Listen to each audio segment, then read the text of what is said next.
যি ধৰণৰ এটা আমি আজি এক্সিট পোলৰ খবৰ পালোঁ, আভাস পালোঁ, সেই আভাসটোৱে নিশ্চিতভাৱে আমাৰ যি বিজয়ৰ সংকল্প আছিল, সেই বিজয় সংকল্পটোক ৰাইজে নিশ্চিতভাৱে এইটো গ্ৰহণ কৰিছে আৰু আমাৰ ওপৰত তেওঁলোকে আস্থা ব্যক্ত কৰিছে। আৰু অসমত আজি যিটো আমি আভাস পাইছোঁ, এক্সিট পোলত যি পূৰ্বানুমান পাইছোঁ, তাতকৈ বেছি আসন হয়তো আমি লাভ কৰিব পাৰোঁ। ট্ৰিপল ডিজিটত ভাৰতীয় জনতা পাৰ্টি NDA অসমত নিশ্চিতভাৱে ৰাইজৰ আশীৰ্বাদেৰে নিৰংকুশ যিটো কওঁ বা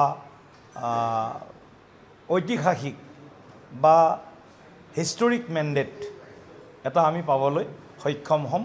আমি হয়তো ট্ৰিপল ডিজিট আমি চুবলৈ সক্ষম হ'ম। বিশেষভাৱে ডক্টৰ হিমন্ত বিশ্ব শৰ্মা ডাঙৰীয়াৰ নেতৃত্বত উন্নয়নে যি ধৰণে এক মাত্ৰা লাভ কৰিছে, স্পীড স্কেল উইথ স্কিল, গতিকে এটা ডাঙৰ তীব্ৰ গতি আৰু বৃহৎ এটা আকাৰ উন্নয়নে লাভ কৰিছে আৰু ইয়াৰ লগত দক্ষতা স্কিল এই বিষয়টো ইয়াত সমাহিত হৈছে, সংযোগ হৈছে।